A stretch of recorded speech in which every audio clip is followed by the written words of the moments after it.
Sponsor an orphan, and you'll help support a vulnerable child to have the education they've always dreamed of,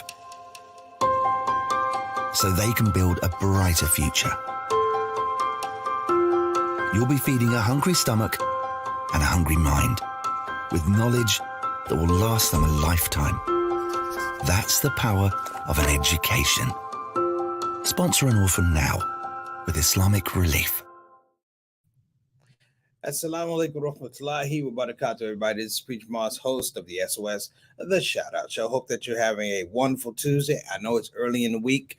A lot of you are dealing with heat across the country. We still have COVID outbreaks of monkeypox in California and Illinois. So I'm encouraging everybody to please exercise caution when you're out and about. We want you to have fun, but we want you to be safe. Also, I want to give a shout out to my mom, who's out getting her eyes examined today. We hope everything works out.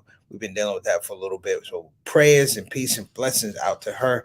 And also our dear Sister Eleanor. We hope that you're doing well and feeling well. Miss Sister Eleanor is gearing up for some surgery. And we would just want to send out some prayers in advance. And anybody else who's not feeling well, let me just send out a note, a shifa note that Allah blesses you and gives you a full and complete recovery. All right. So let me get into today's business, brothers and sisters. As many of you know, maybe you've been seeing it on IG or Facebook or even Twitter, we have an event going down August the 11th at Union Stage in Washington, D.C., in Southwest Washington. It's called the Preacher Moss Muslim Comedy Festival. Why is it called that? Unabashedly, brothers and sisters, I am the first scholar of Muslim comedy that's ever been produced. That's number one. I have a master's. I wrote my thesis about it. That's number two. Number three is we are in an all-out sprint, brothers and sisters, to take this art form back to the place where it's supposed to be. Not compromised by Hollywood, not compromised by those who don't have any skin in the game in the context of wellness of the communities, of the Muslim community identity. I call them Muslim in name only minks, Muslim in name only comedians. We have a scourge of minks that we have to get rid of. This is meant, brothers and sisters, to be a bit of a launch pad that I am calling back some of the original powers, some of the original energy and spirit that launched Allah Made Me Funny to come down and revisit what we're trying to do now. As in the words of Rakim, he says, "It's been a long time, I shouldn't have left you." You are correct. It's been a long time. I shouldn't have left you. But sometimes you got to leave something to appreciate it. And when you come back, you have to bring your notes and you have to bring your critiques, and you have to bring a list of things that you think are improvements and upgrades. So this venture with Us Hub began with, of course, a little project called Love Supreme Anatomy of Gratitude. Why is that important? I'm going to tell you why it's important. Because it was an independently produced comedy special. There was no Netflix. There was no Hulu. It was myself. Shout out to Nia Dixon. Shout out to Mustafa Davis. Shout out to the crew. Shout out to Talif. Shout out to my dear brother, may Allah be pleased with him, Usama Cannon. It was a vision quest, if you will, that conceptually we could pull this off as Muslims. And nothing else has been done. What happened before that, of course, was the Allah Made Me Funny movie. But we're talking about independent, here we go, independent artists claiming their identity and framing it for public consumption.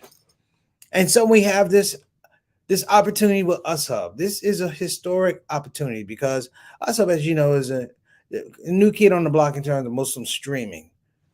That's fine. But what has happened here is that we have Muslims at the forefront.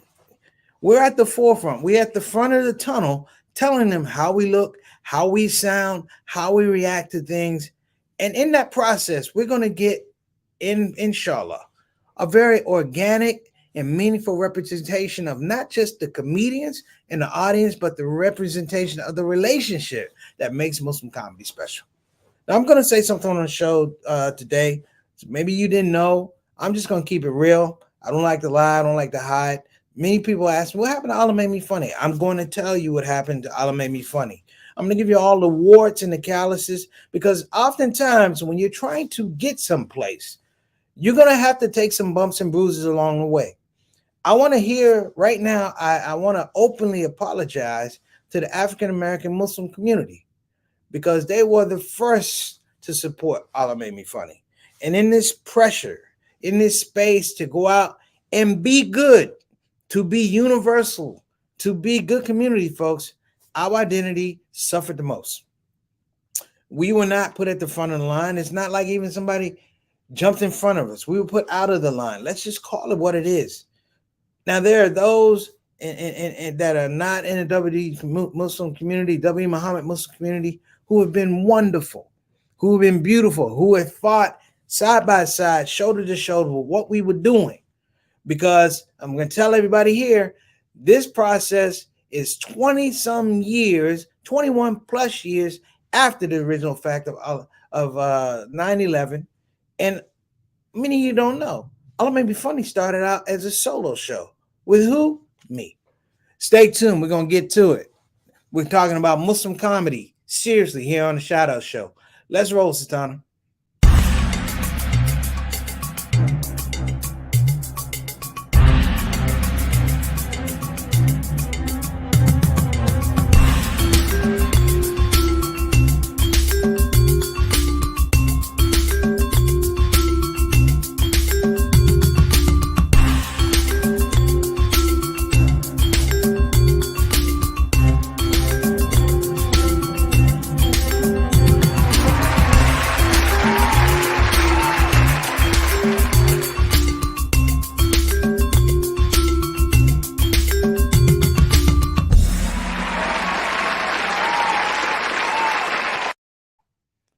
All right, and we're back. So listen, we got a lot of show today.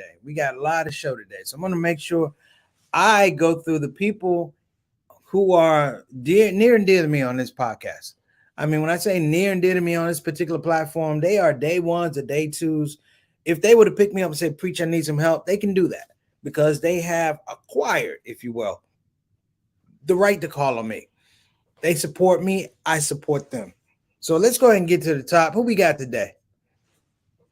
Sister Ree. How you doing, Sister Ree? Sister Ree is, well, let me say assalamu alaikum wa rahmatullahi wa barakatuh. Let me give you the greetings of peace and mercy and blessings. I don't want to short you, but peace and blessings to you and your family and your husband and your son for always being there for me personally here on the Shout Out Show. People don't understand that. Connections. That's what made Allah Made Me Funny personable and real to a lot of people in a way that other presentations didn't. Because they didn't, and I'm gonna get to that. I'm gonna get to that. I don't want to spoil it.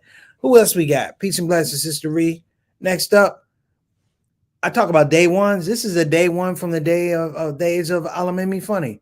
Johnny L. Thomas, better known as JT, who was at some of the first shows for Allah Made Me Funny in Chicago. When Azim was disrespected by a brother because Azim was in the Nation of Islam, and between myself and Azman and JT, we were literally ready to fight on behalf of Azim because he had been disrespected. Because a man looked at him and he said it was in the nation. He looked to the side and goes, "I'm not talking to you. I'm talking to the real Muslims." And we backed up and said, "Wait a minute. You know, when you get in a fight and you got glass, you got to put them away because otherwise you get smashed. You can't drive home." But my point was, we were willing to stand in that type of solidarity. The question is, where is it now? Think about that. Next up, Altaf Rashid. Wa alaikum assalam rahmatullahi wa barakatuh. Again, one of our day ones, Mr. 6 o'clock, straight up, straight down, our Canadian envoy to the show. He is in Toronto. Toronto was the first site of the Allah Made Me Funny show. And it was interesting because I had to campaign in Toronto because I was not from there, number one. And number two, I was an African-American Muslim comedian. And they weren't used to comedians and they weren't used to African-Americans who were from the WD Muhammad community, who were from the tradition of the Nation of Islam, who didn't understand this whole scape of tribalism and do this. And I was new to what would be the Indo-Pac community. But what happened with that space is I learned that I had to fight to hold on to my identity. Whether it be for Allah Made Me Funny or just my own personal identity, you had to fight, brothers and sisters. And sometimes you had to fight for people who wouldn't fight for you. We're going to keep it moving. Next up, My main man, Adam Khan, again, one of the day ones from Allah Made Me Funny. He knows about me, he knows about my family.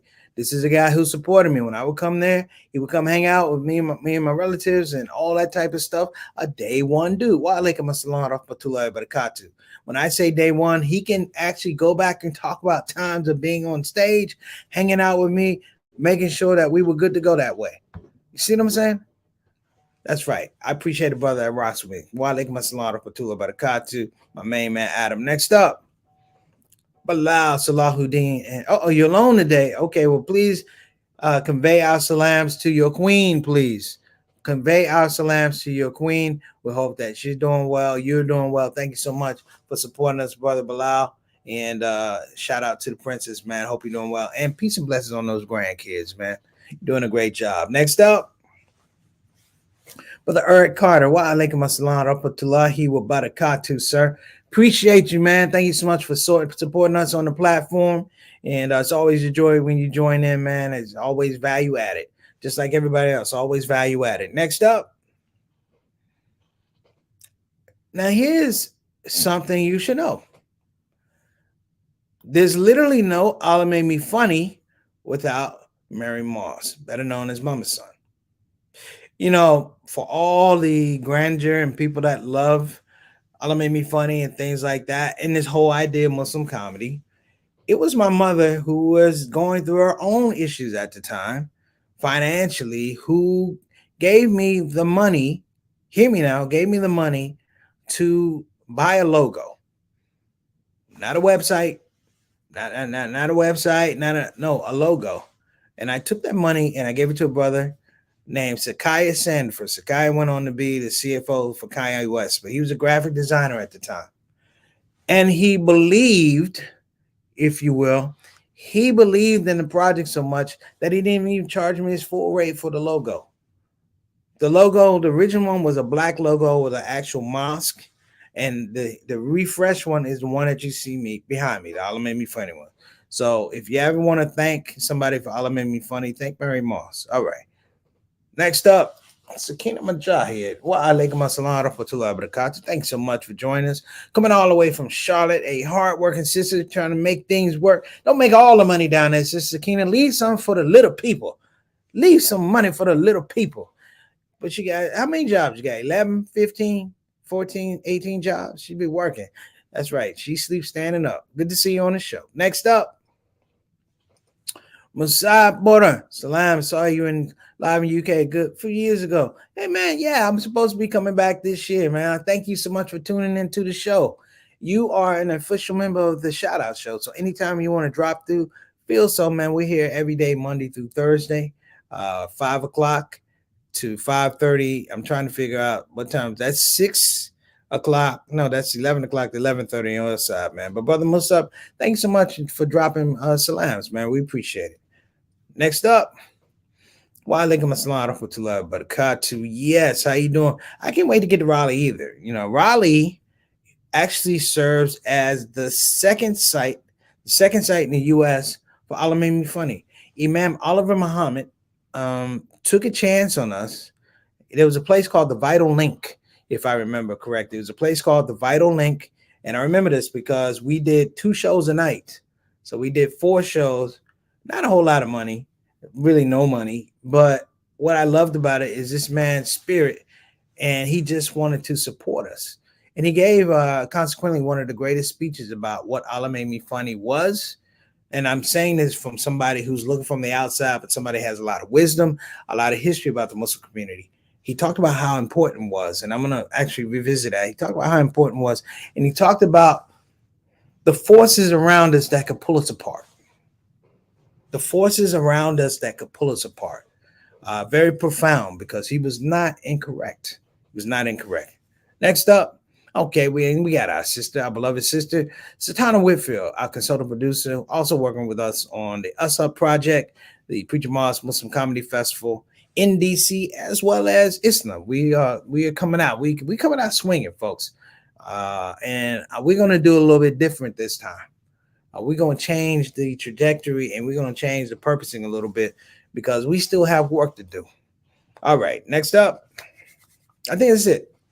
Sorry, I'm shouting next up. So let me tell y'all a little bit about Allah Made Me Funny. First of all, Allah Made Me Funny starts as a solo show, 2003. For those who want to know clearly, honestly, I did not want to do Allah Made Me Funny. The idea of doing something with a Muslim brand that was attached to what I felt was a lack of love from the Muslim community, particularly for the African American Muslim community. I didn't want to do it. There are bookmarks if you can find them. They're probably worth a lot of money of my picture with Allah Made Me Funny logo on it, with the original logo. If you find that, you probably make a lot of money. They're bookmarks that we used to give out to people, talking about Allah Made Me Funny, promoting things like that. Shout out to my cousins Ann and Lynn who would make the bookmarks, and we would give them to people. And I remember Imam Yusuf Salim at Masjid Muhammad gave me a platform to get up and start doing Allah Made Me Funny, which is getting up and performing. As a Sister Khan, she's a singer. I can't remember her first name. You guys probably know her. Satana knows her name. We'll get it out there. But she was a beautiful singer. I was on with a brother that played guitar, jazz guitar. We were at a school, a charter school on South Dakota Avenue. No, Missouri Avenue, Missouri. It was on Missouri. And I remember being in that space, really, really wanting to perform and talking to the man. Sister Ebony Khan. There you go. Sister Ebony Khan. So I remember performing with her and Ebony Khan. And I remember our community. Shout out to Suleiman Salam Jr. That's right. Thank you for the shout out. What's going on, Suleiman? So I remember the joy of that night. So let me tell you what I'm talking about. The joy of that night, and this may freak people out. They actually had music, and they actually had dancing. The husbands danced with the wives, and it was something. It was something like joy. And I remember talking to the imam about what I wanted to do, and he gave me his support. What would happen later is that I got to support Imam Muhammad. Imam Muhammad, his support was different because it was a challenge. And the challenge was, in the wake of 9/11, what was going to be our response from the African American community? What was going to be our contribution, if you will? Now, when I say contribution, you have to understand that Islam at that time was a foreign contingent issue, meaning that the people that smashed into the World Trade Center were not black folk. And America decided to differentiate African American Muslims from immigrant Muslims on its own. That we needed, all of us, to focus our hate on those people, focus our energy on those people. And the question in the community, and I'm not afraid to say it, the question in the community is like, well, damn, that ain't about us. We ain't do that. Want no black people on the plane? None, zero. Want no box cutters? Want no box cutters attributed to black people. And it was like, this is something beyond our scope. The question, the fundamental question for Imam Muhammad was, well, are we brothers or not? Framing the fact that despite these things may be true, that there may be distance between us, the challenge was, we as knowing people, as people of faith in this situation. Now, I'm not talking about being people, we tajweed and fiqh and all this. This is a fundamental faith question of, are you or are you not my brother? And when he said that, he looked at me, and then the question was, well, if you're going to do comedy for us, are you willing to do comedy for them? Are you willing to learn how to do comedy for these people? Because I'm going to be really honest with you. Back then, I ain't messing with Indian Pakistani people. I ain't mess with Arab folks. Didn't have to. I had Masjid Muhammad right down the street. I go down New York at New Jersey Avenue, New York Avenue. I do my thing, come back. I saw black folk all the time. I could find black folk, black Muslims all the time. To deal with the immigrant community, I had to, in some regards, reframe myself. One, I had to work on my patience. Two, I had to work on my temper. Three, I had to act like I didn't have the gravitas of being a really good comedian. I had to let other comedians be in front of me, despite the fact I created the platform to be in front of.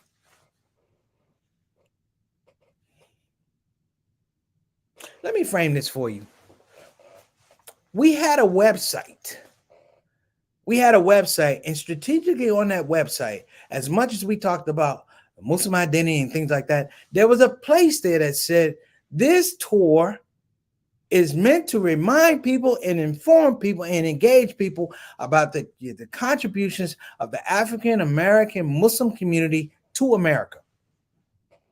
You can't find any of that in interviews. You can go through we had thousands of interviews. You will not find that. We literally had to say it out of our mouths. Everybody had to say it out of our mouths.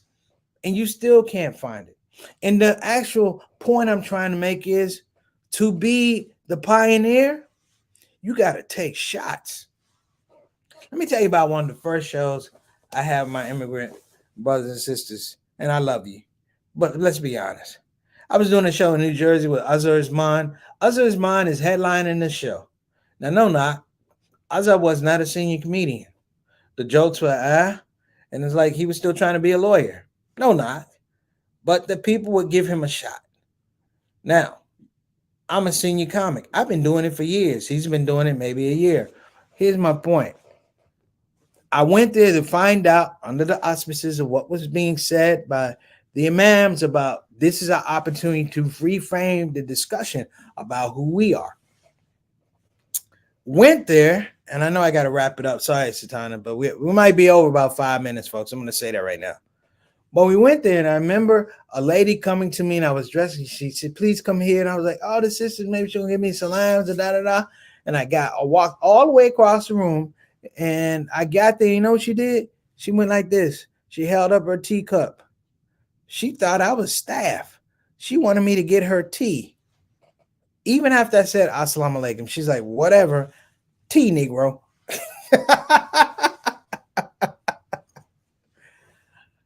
But let me give you the love of the African American Muslim community.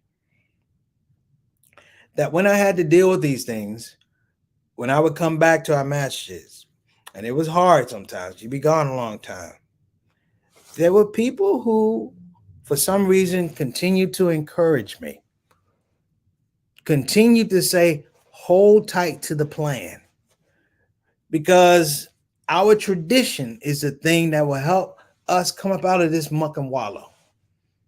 We have a program that's coming up. Satana, no commercials today. I'm sorry. We have a commercial. We have a program that's coming up, and I want everybody to understand that some of the comedians that you're going to see, they were babies when 9/11 happened. They were the age of maybe 4 or 5 when 9/11 happened. They don't know what that fight was. They don't know the contribution and sacrifices of the African American community to, at times, hold up brothers and sisters, knowing that they were scared, knowing they didn't know what to say to the media, knowing that America was the thing that had been dominating their minds before 9/11 even happened. The fear was not that America would attack Islam. The fear was that America would understand that Muslims were attacking each other. And so it'd be game over. Like I said, hey, man, black folk only, we ain't got to worry about the Klan if we killing ourselves. It was the same thing in the Muslim community. And the idea of Muslim comedy was just not laughing, but it was the strategic positioning of joy. Joy. Meaning people were learning to laugh in public around other people that they didn't know. The recalibration of emotional output and expression for folks. People used to cover their mouth and go like this. It was hard to get the belly laughs, but you had to keep at it, because in the end, you knew these were the things that would galvanize us. You see, sometimes you go to, and there were OGs that encouraged me too. Dr. Sherman Jackson, Sheikh Hamza Yusuf, Dr. Umar Abdullah, of course, all of our imams that I met, Dr. Imam Zaid, Shaka, all of these people put it in my space that you must keep working. That you must keep working. The only thing that I would say now is that while you'll see a Miss Marvel, while you'll see a Mo Armor, I'm gonna be dead honest. They have no connection to this community because to do what they had to do means that you have to deny things. So, Mo Armor, if you're listening, stop telling people you want to be the top Arab comedian. When you on Allah Made Me Funny, you are a Muslim comedian. The words out of your mouth was that my mother, my aunt is happy because it gave you a chance to reconnect with your deen. That's the importance of Allah Made Me Funny. That we went around the country, and I'm not going to sit here and go, as a black man, no. As a believer that happened to be a black man that came from a tradition that fought through so much stuff and still yet in honesty allowed me to have a smile on my face, I'm going to tell you something. That's a hell of a tradition. And so when you come to or you see the show, the Muslim Comedy Festival, I'm going to tell y'all something. It survived against all odds. Everybody that's chuckled, I like Hassan Minhaj. I'm going to tell you something. Hassan Minhaj is 19 years younger than me. And he'll tell you, I was the first Muslim comedian that he saw, that he spoke with. Now, this is something I think everybody should know. Everybody. The Allah Made Me Funny does not have a leg up, does not have meaning and purpose without the excellence and contribution, hear me now, the excellence and contribution of Muslim women. Because Muslim women at this point in time were not really allowed in the space, if you will. This tour has been carried by Muslim women who made a point to come to the shows because in a lot of regards, this is where they found openness and equality. If you come to an Allah Made Me Funny show, it's just like any Juma at a W.D. Muhammad masjid. There are no curtains. There are no ropes separating people. You can sit with your family because we're giving you a very honest, pure, integral look at who we are as Americans that balances Islam.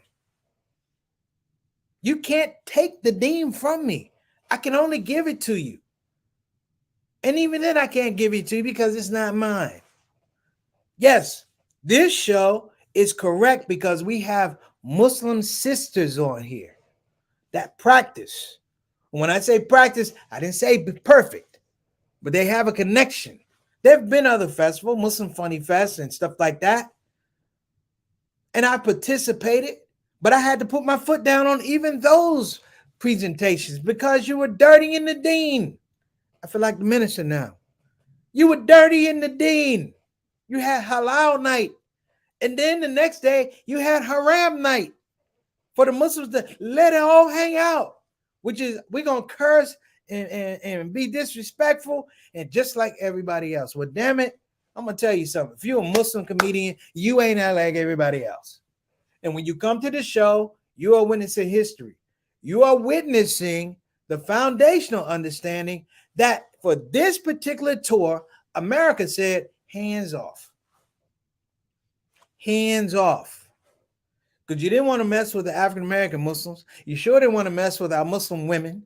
And doggone it, you don't mess with a legacy that's sure and clear that over time, in a war, in any competition, you will lose. At the time, I would take any of the guys on a real Allah Made Me Funny, which is Azim Muhammad, who was in the Nation of Islam, a participant in the Nation of Islam, Usman, who was learning, me from the W. We could go to any stage, South Africa, Australia, New Zealand, UK, and serve the crowd. Not just the Muslim crowd. I'm talking about mainstream crowds. Now, some people try to put us in a box, a niche, or whatever, and good luck with that. Good luck with that. I don't want to come across cross arrogant. Not that I've just been a Muslim comedian for a long time, but I'm good at it. I'm damn good at it. Allah's blessed me that I can help other people be good at it. And we can help an audience be good at it. We have some of the most developed minds, intellects that come see the show. We have a diversity that has doctors and PhDs, and then we have the guy that collected your garbage last Thursday. And he can come and understanding that we're not just giving you a show, we're giving you an experience. And at the end of the show, just like at the beginning of the show, I can say, Allah made me funny, because I can say, Allah blessed me to be in this position. That's our show today, everybody. Make sure you check us out. Thank you, Satana. We are at Union Stage, 740 Water Street, Southwest, Washington, D.C. Our comedian and comedians, Yasmin Al-Hadi, Usman Habib, Azim Muhammad, Moses the Comic, Athir Yaqub, and the Muslim OG, the only Muslim OG. Let me say that. The only Muslim OG, the first scholar of Muslim comedy, yours truly, humbly, Preacher Moss. I look forward to seeing you there. And if you can't be there, please make dua for us. As much as I speak about this, this is not easy. We are employing the efforts and energies of a lot of people to make this happen. People say, can lightning strike in a bottle twice? Yes. Yes. So let me give a quick shout out. Abdul Aziz, what's going on, baby? How you doing? Shout out to Maxine K, one of our original day one supporters. I say it all the time, BeFinanciallyIndependent.com. You talk about people that support. That's her. That's my aunt and my mom supporting. She was at the show. You see what I'm saying? With that kind of history, we were winning without social media, folks. Tell them, Satana. Satana's like, I wish you would use some social media. But we were winning without Facebook. We were winning without Twitter. We were winning without Instagram. We were winning, and we packed crowds. This little thing that we have got 200. Can you imagine packing a crowd on a Monday and Tuesday? They don't even do Congress or theater in the Washington, D.C. area on Monday and Tuesday, and we close them out. So we're back. Abdul Aziz, thank you, brother. I appreciate you. Coming hard, folks. So some of you folks have been seeing me do Muslim comedy for a while. I had to do it a certain way so that people got it. Now I'm going to do it the way I want to do it. And you're still going to get it. But ooh, you're going to feel it. You are going to feel it. I'm going to take you back to 65. And I was born in 66. See you there. Satana, take us out of here. I got things to do.